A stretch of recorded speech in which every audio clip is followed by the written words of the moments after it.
Today on the Andrew Cooperrider Show, the Carnegie Center for Literacy in Lexington has a drag story hour that has been getting all kinds of the wrong kind of attention.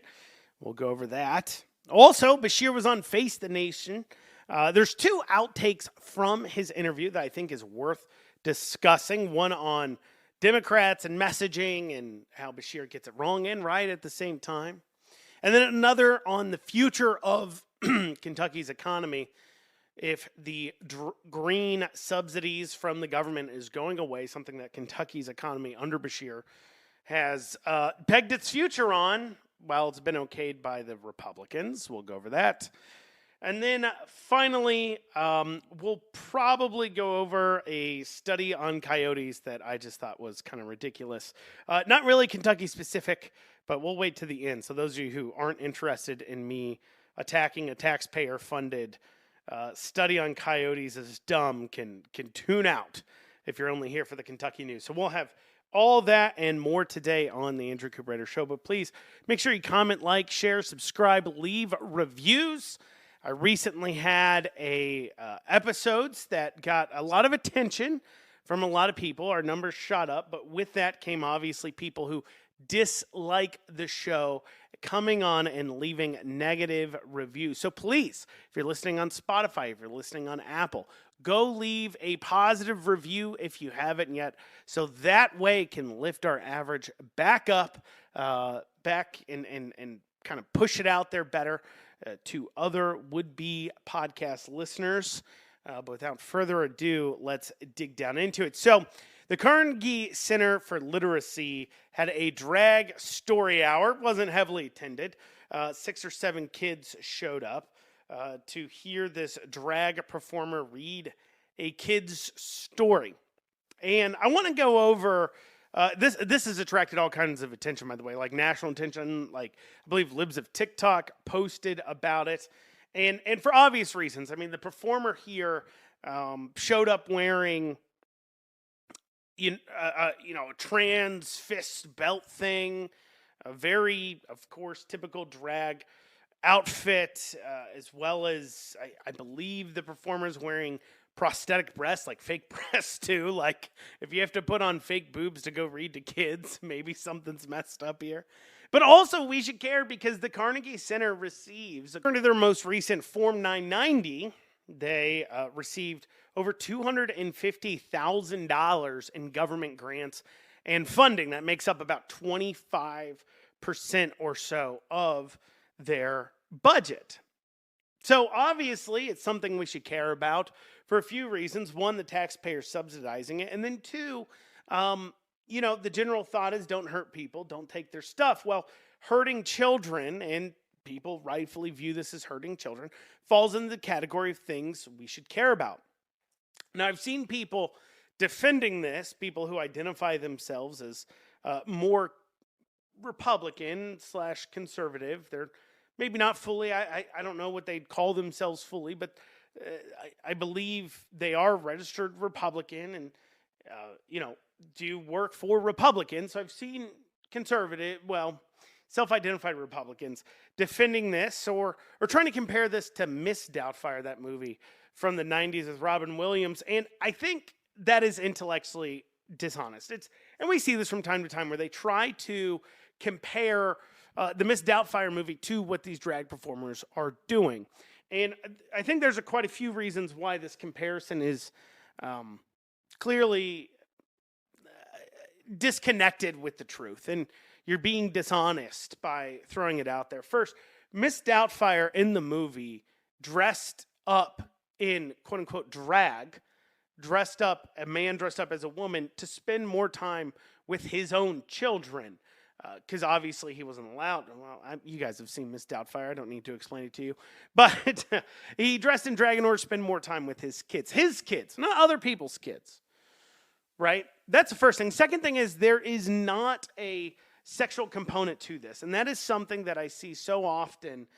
The lefties, the drag's okay to do around kids people, is they will not recognize the sexual history of drag. And it is sexual history. I mean, there's a reason why it was done in strip clubs and in bars and places where you had to be over the age of 18. I mean, there's a reason why there's a sexualized version of that performance. There's no other type of performance out there that has, well, this performance type is okay for kids, and then this performance type is not okay for kids. I unless you're talking about maybe dancing, but I mean, and then comparing that to a stripper, but I mean, obviously, we wouldn't call that the same thing. I don't think there's really any kind of child-friendly pole dancing that we would necessarily be okay with as a society, you know? Imagine if somebody came out and said, oh, we were just out at the school today doing some kid-friendly pole dancing. Imagine the natural kind of like, okay, that's clearly a sexual thing. I think that's definitely a part of why people have a problem with it. But also it's forwarding an ideology that says men can be women, women can be men. And I think that's part of the problem with comparing Miss Doubtfire to this situation. The entire joke of the movie is that he is not actually a woman. That's the joke. It's funny. But for the drag performers now with the trans agenda, the idea that men can't become women, and so therefore their performances are funny. They're supposed to be funny, not dramatic, not artistic, but funny. That's how they were viewed by most people, okay? The over-exaggerated woman, everything was supposed to be funny. And so the problem is that now you're pushing forward an idea that men can actually become women.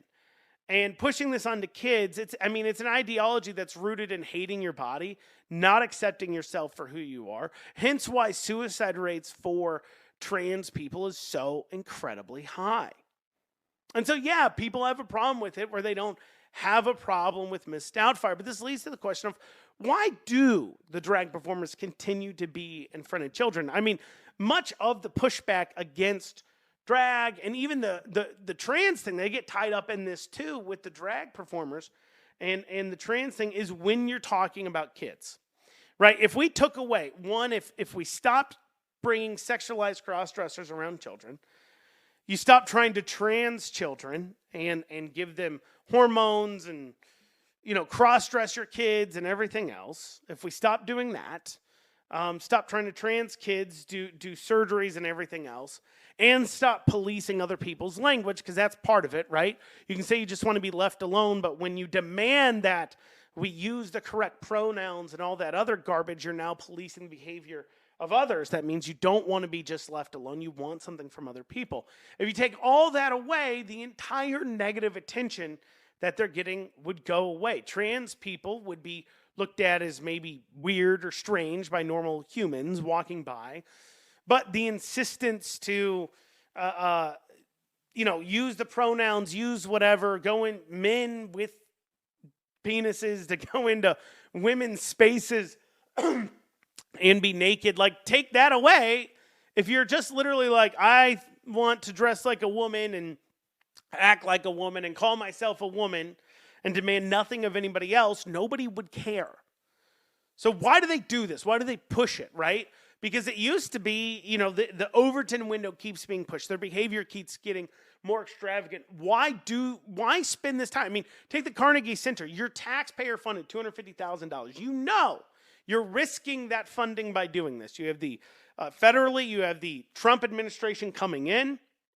If you do this and the way social media is set up, you could get that attention. There could be pressure put on the Trump administration to take that money away from you. It's federal funding.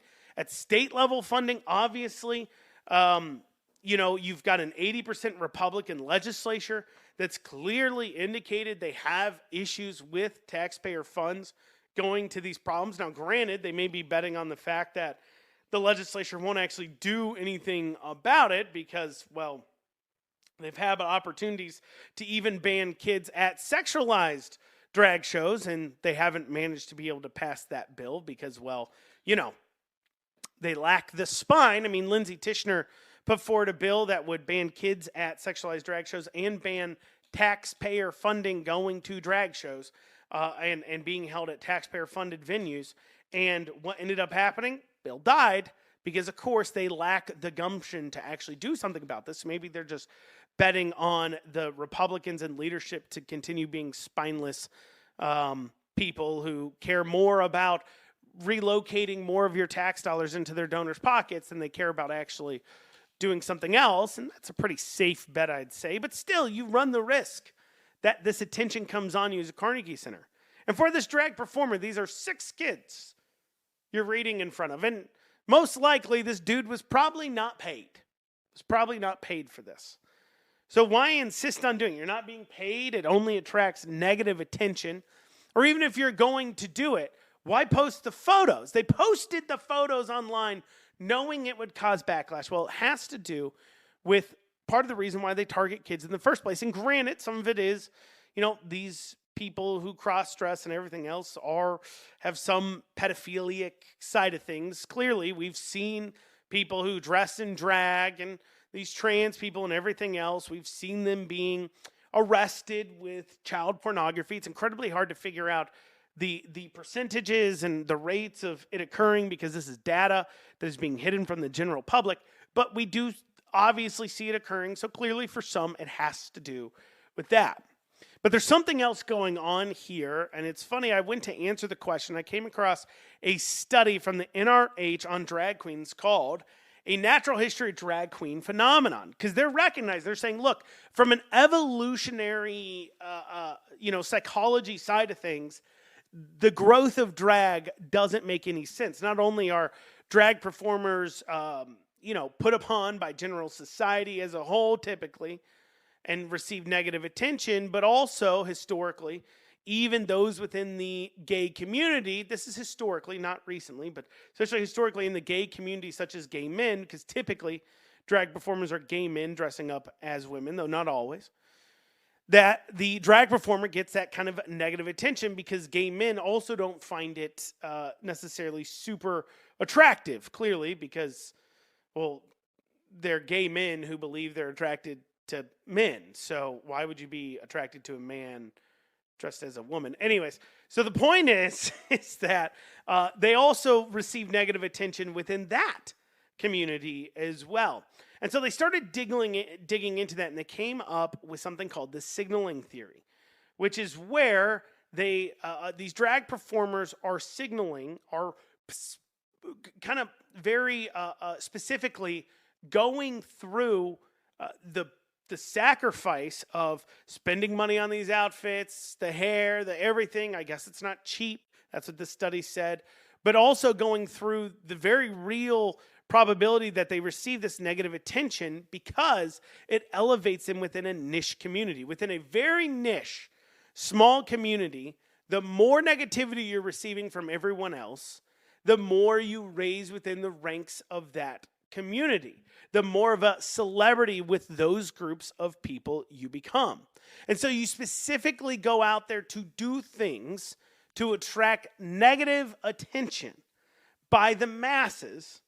So that way, those within that niche community of people, in this case, it would be sexual activists who, and the group that really, really care about the LGBTQ activists and have linked the drag cause with that of the trans cause and so on and so forth. Within that group, you become a celebrity, the more negativity you get. Well, the thing is they've pushed that Overton window to the point where, if it's just adults at a drag brunch, for an example, while many people may internally scoff or be like, well, that's not something I would go to, it doesn't attract enough negative attention.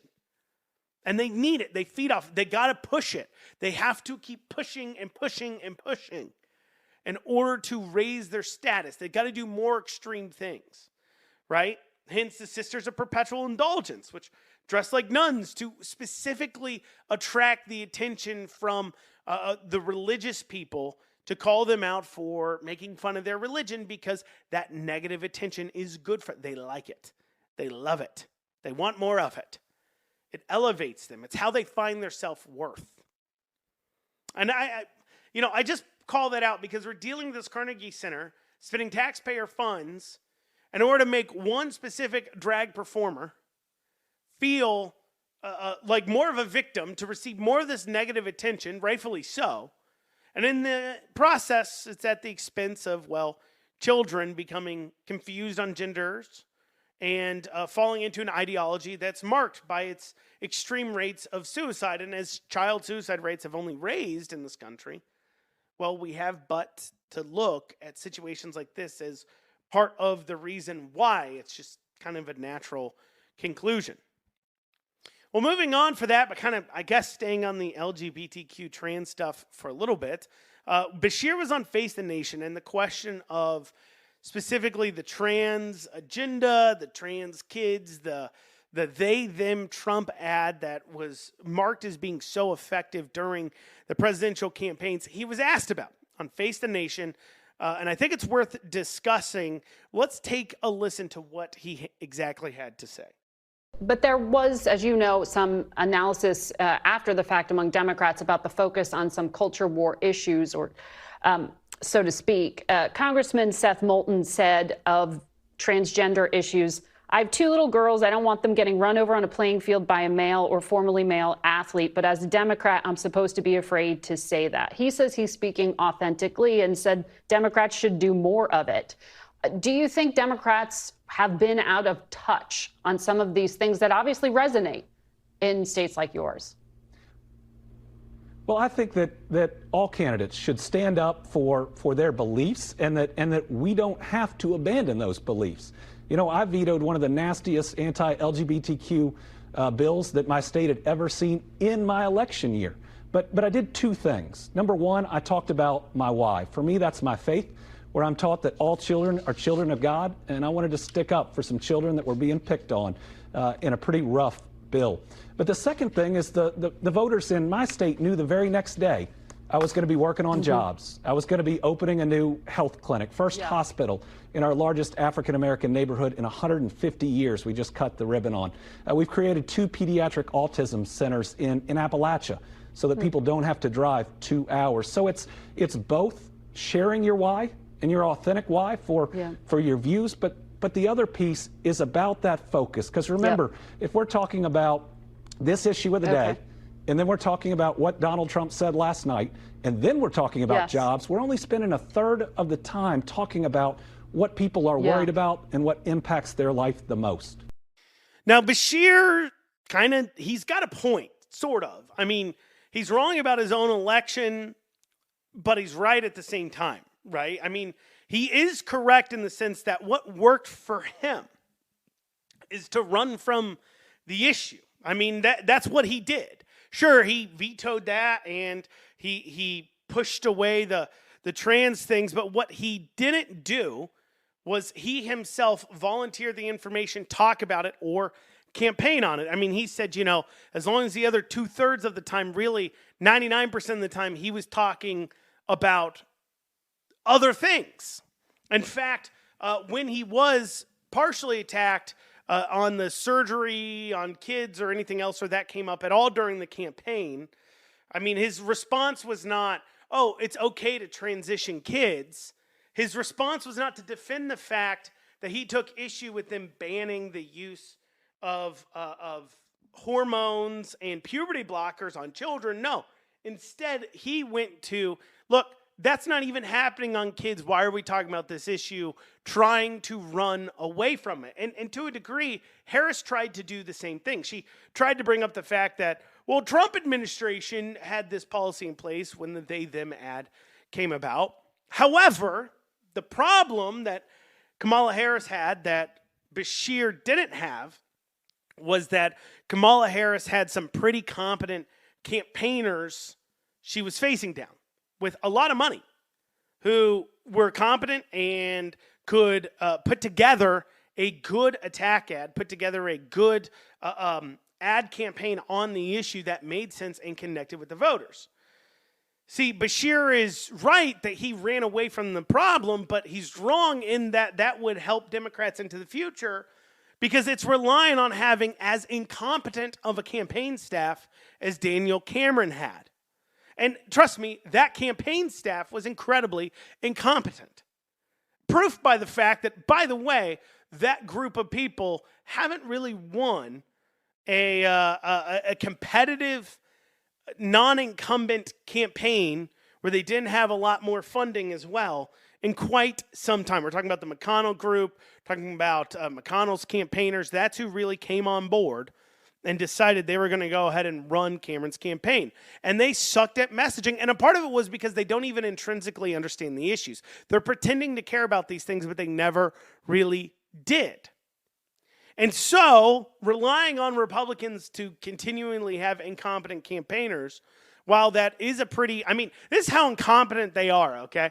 The Cameron campaign left it up to the state party to organize and put together door-knocking groups. And I do not believe, now I could be vastly mistaken, but I do not believe that there was a single paid door knocker outside of the regional coordinators working for the GOP. I think across the entire state, there was maybe 5 or 6 paid door knockers working for Daniel Cameron, knocking on doors. Maybe 5 or 6. And their main jobs were to organize volunteers to go out there and knock doors. Instead of shelling out for teams of 10, 20, 30 door knockers to hit every single door they could to help turn out the vote, because that's what it's really about. I mean, turning out the vote is all that it's about in an off-year election. They didn't bother doing that. So he's right that he ran away from the issue, but he's wrong that that's something that could translate into success for other Democrats, unless, of course, they're up against Republicans who've hired Mitch McConnell's campaign staff to go ahead and run their campaign.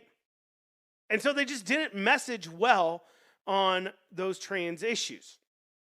Now, the other thing I think that's important too, that when looking at Beshear's campaign that he's got to keep in perspective, is that his last name is Beshear. And that has some idea of like, oh, that's a moderate name, that's a moderate person, kind of goodwill that goes with that name when compared to Kentucky, that wouldn't translate to national success. And of course, Beshear's going on these places because he's hoping to run for president. He's hoping to get that nod and make it on board. But I think he's wrong. And I hope that Democrats listen to him, because as long as they're up against Republicans that hire competent campaign staff, he won't be able to hit on those issues. And I think the other thing too that's important, as he's saying, well, as long as we talk about the other issues, is the perception that like you're doing good on those issues. Because the problem with Kamala Harris wasn't just that she was bad on these LGBTQ issues, and that she needed to run away from them. That's accurate. But the issues that Beshear here says, oh, well, regular Americans, they care about these issues a lot more than they care about just these trans issues, and that may or may not be accurate. But they care a lot more about this, is based upon the belief, when he's talking about his own campaign, that people had the perception that he was doing a good job. And the perception, though, that the Democrats and Joe Biden and Kamala Harris were doing a good job as president was not the same, because partially the economy is rough. The real lived experiences of people is that they are struggling more than they were 4 years ago, period. That is what they are experiencing. You cannot argue with that. You can't do it. However, in Kentucky, Beshear was, perceived as, hey, he's doing a good job. Look at all these jobs he's bringing in and everything else. One, the perception was because the jobs are promised jobs. When he was running for re-election, he was just scoring in these thousands of jobs supposedly to Kentucky, and it was a promise of future jobs. And they say, oh, wow, there's these big plants being built in the area.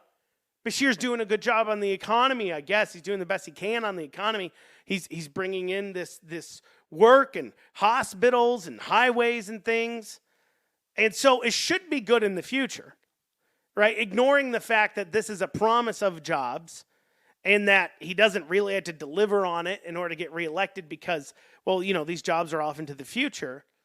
But also, too, the Republicans weren't going to attack the idea that these jobs would never come. Why? Because they were the ones who approved all the financial spending, all the financial handouts to these companies.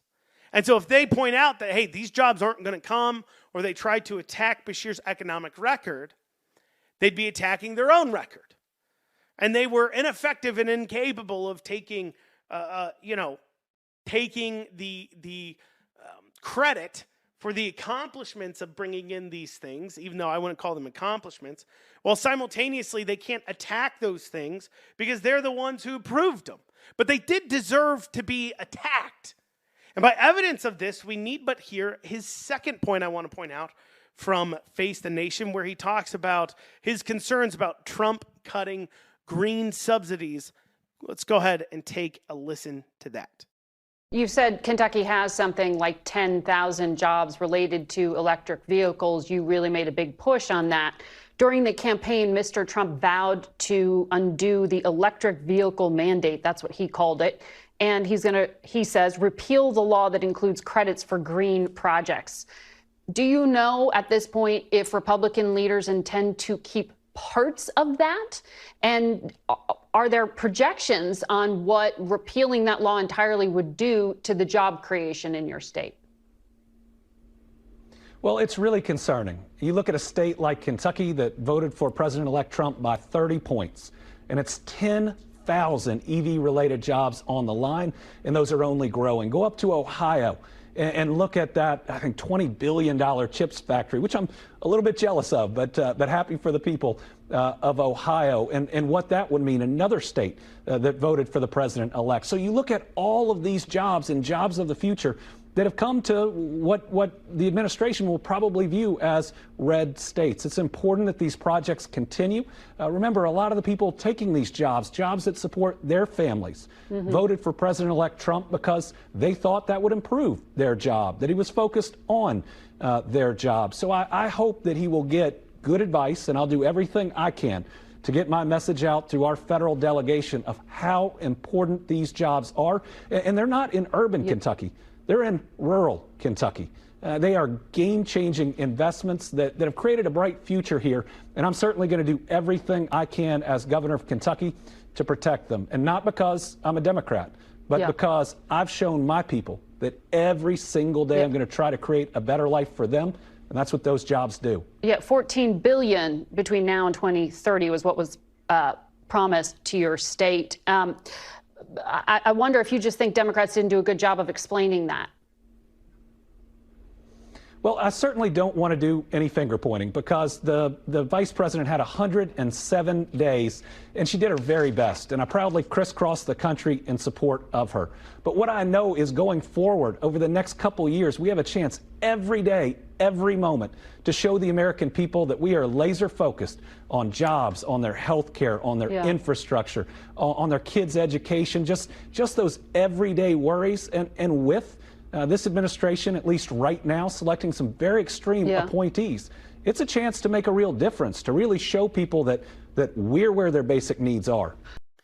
Now, without realizing it, Beshear just made the best argument against his entire ideology, the ideology of both the Democrats and the uniparty Republicans, the ideology of those who believe in government interventionism when it comes to the markets, when it comes to companies. Because you see, what Beshear's talking about here is the fact that Kentucky has leveraged hundreds of millions of taxpayer funds. I mean, at this point, we're up into $600-700 million at least in direct tax incentives, cash handouts, training programs, not to mention the other infrastructure builds going on. I mean, we're over $1 billion in right now being handed out to these green industry companies for the promise of battery jobs, jobs built around building batteries, recycling batteries, retrofitting cars up for batteries, all these things that the economy of Kentucky and all this money has been based upon. But those entire jobs were built because of a promise from the federal government of giving you billions of dollars. Because the companies and jobs and industry in and of itself, the electric vehicle industry entirely, I mean, the plug-ins, for an example, they need that built out in order to create more demand to keep these factories going. Well, all of that is built on government interventionism because there's no natural place for it on the free market. There just isn't. We already have vehicles for electric vehicles, what it could come down to, right, is in larger cities, especially, you could see good markets. This is where Tesla found its niche, where you take your car, basically, you have one gas vehicle, one electric vehicle, and you take your electric vehicle maybe to work, Monday through Friday, if you've got 2-vehicle household or something like that, you take your vehicle to work and back and forth, and then you come back, plug it in at the end of the night, but then you also have a gas vehicle for long trips, and maybe that's your second vehicle, and maybe that's a good idea for you. And you say, hey, look, I'm saving money on gas, I'm saving money on, with taxes and everything else. But the problem is when one, electricity goes up in price to where you're not saving money anymore or as much, and then two, when the government starts taxing those vehicles like they do gas, because that was part of it too, because keep in mind that, for a long time, electric vehicles were not paying gas tax. We're not paying road taxes. So for an example, here in Kentucky, for a long time, if you had a Tesla and you're plugging it in at your house every night, you were not paying anything for the roads at all when you drove that vehicle, compared to a gas vehicle being driven the same amount was contributing hundreds of dollars a year in taxes at the pump to those roads. Well, now that they've put in place things like $150, $300 a year electric vehicle tax to go to the road fund, well, now that attraction of saving that money goes away. And so it was always going to be a bit of a niche market. You had to be in the correct position, correct way. And where Tesla found their success was they offered cool cars. That's what it is. They offered cool technology and cool cars where you're like, hey, look, if I can afford another car and maybe I'm saving money, maybe I'm not really saving much, but it gives me an excuse to buy this cool piece of technology, then I'm going to go ahead and do it. And Tesla made a lot of money there. But it was never to be a mass market where people are buying boring cars for the same price as gas cars that then they can't drive long distances because it was niche. But it could be very profitable for the right company. That's where Tesla, once again, found success. But the government gets involved to now create a larger market that didn't priorly exist. And in order to create that market, they had to distribute billions of our taxpayer dollars to these giant companies to incentivize them to build these electric vehicles and battery plants and all these other things like we see here in Kentucky. And because this wasn't a real market, this wasn't something built by the free market, this wasn't a time-tested marketplace. Instead, this was a fugazi. It was fake. It wasn't real. It was built upon your dollars. Well, the minute that money comes away, it all falls apart.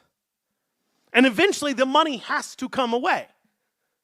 If you cannot build, I guess the gamble would be, can we build up the electric vehicle market to where it can stand on its own eventually? But the problem, that money's got to come away somehow, some way. It has to. Because the government doesn't produce anything. Keep that in mind. It can only take from someone else and give it to somebody else. And eventually, you're going to run out of money unless you print it, but even that's a tax on people.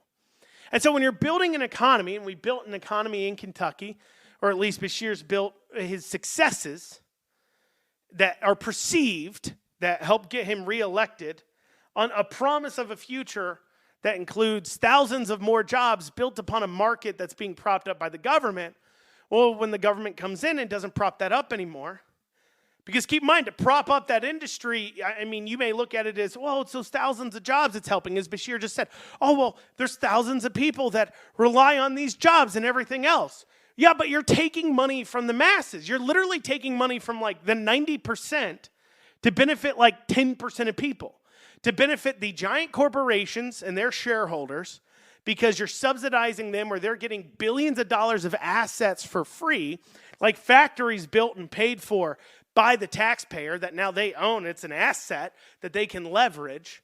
But also, you're taking money from the masses in order to give it to these individuals to work in an industry and jobs that otherwise wouldn't exist if it wasn't for the taxpayer. We're seeing the same thing as we see an argument at the federal level about getting rid of all these government workers from the government, the DOGE, the Government Efficiency Group. And we see that, well, these are federal workers with jobs and everything else, blah, blah, blah.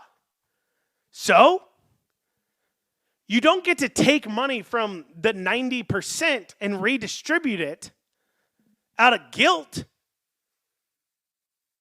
You know, as I believe as Madison said, I struggle to find the line in the Constitution that allows you to give away taxpayer funds for altruistic reasons. I'm summarizing what he said. You know, he used different words at the time, but still. You may like it. You may say, you know, this is helping some people, but you're taking money out of other people's pockets. That isn't fair. That isn't how you build a strong and robust economy either.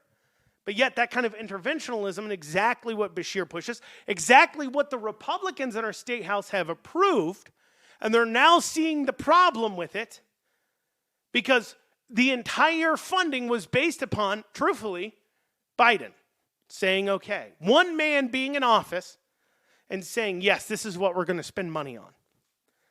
And you're running the risk.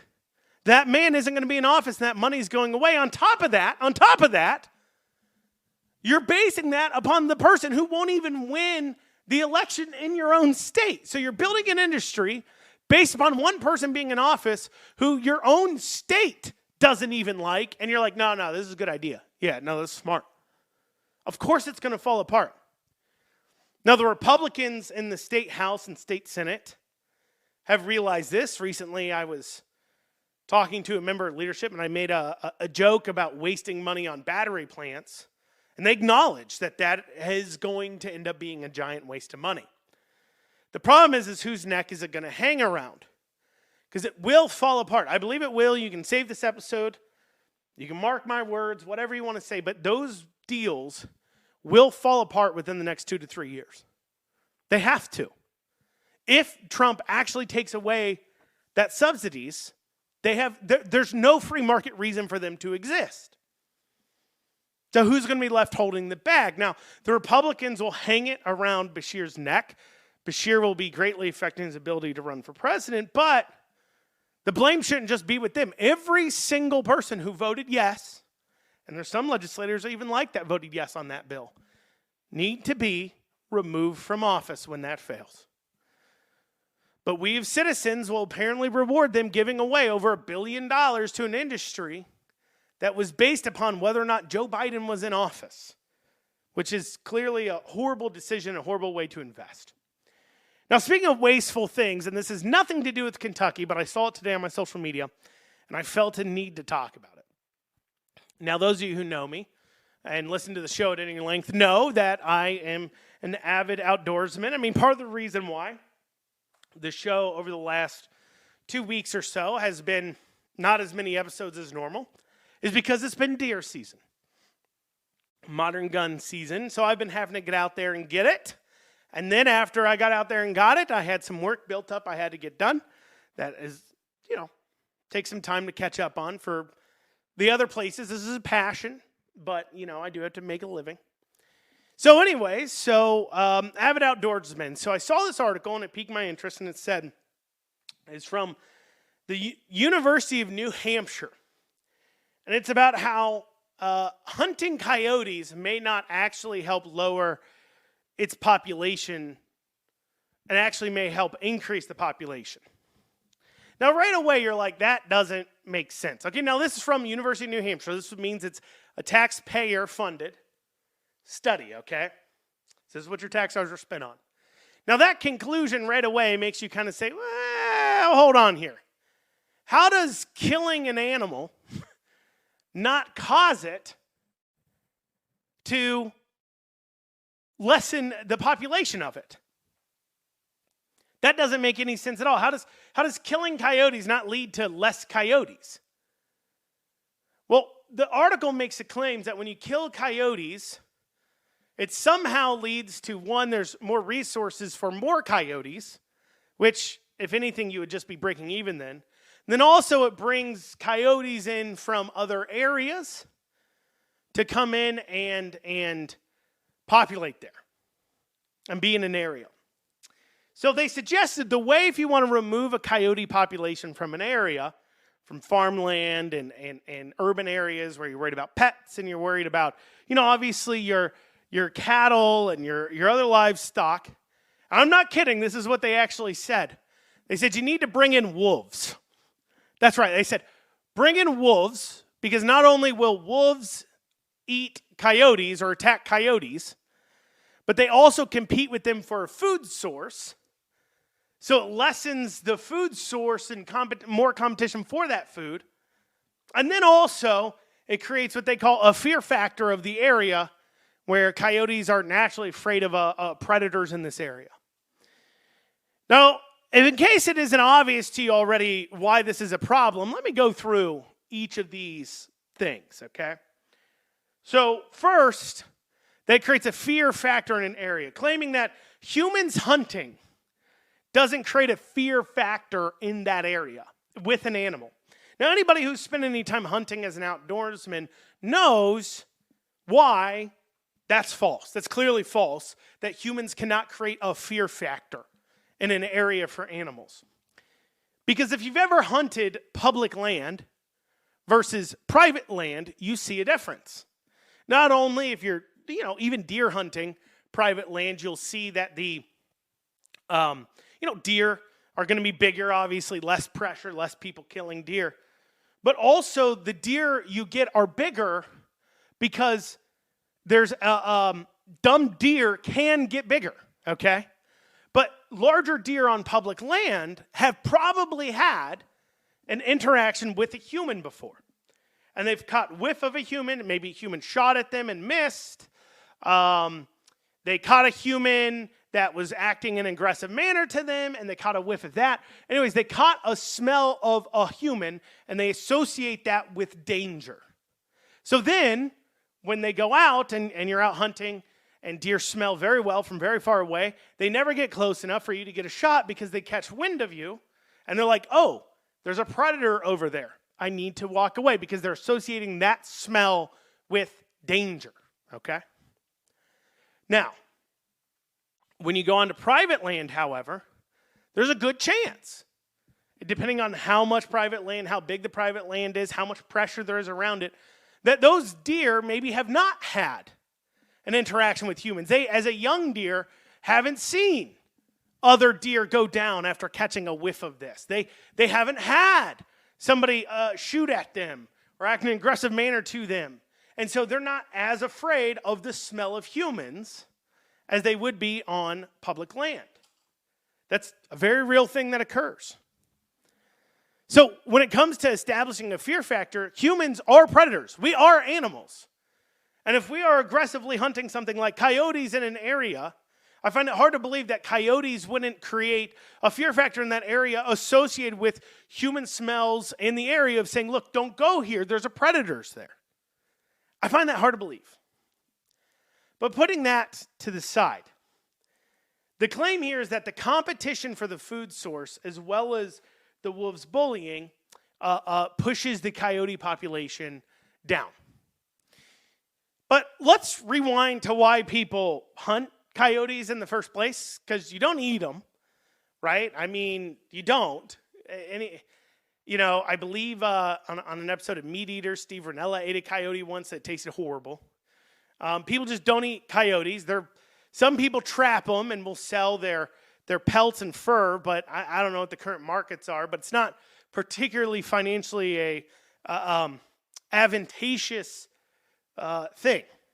People hunt coyotes, same reason why they hunt a lot of hogs, and the same reason why coyotes don't have a specific season, because they kill their livestock. They kill their chickens. They kill their calves sometimes. Or if you're trying to manage the wildlife on your property, they'll kill deer. They'll kill turkeys. They'll kill these animals that you're trying to protect for your reasons, for your resources on your property. And so please explain to me how introducing more of a larger predator into an area solves your problems. Because now instead of having a coyote problem, that at least, you as a human don't have to necessarily as much worry about being attacked. If I'm to be honest, and also too, cows got to be a lot smaller and a number of other things here to consider. You've now introduced in a predator that is larger and poses more of a threat to you and everything you're trying to protect. So how does that solve any problems? But this is what taxpayer funds went to. They went to a study whose general conclusion that anybody who's like actually an expert on this, and by that I mean people who are dealing with coyotes on their property, would look at and say, wow, that's full of it. And that would be that coyotes shouldn't be hunted. That doesn't lower their population. Instead, you should bring wolves in on your property to deal with the problem. Because, that solves everything, doesn't it? Well, y'all, that's what we got time for today on the Andrew Cooperrider Show. Thank you all so much for joining me. See you back here later this week. You have a great rest of your day.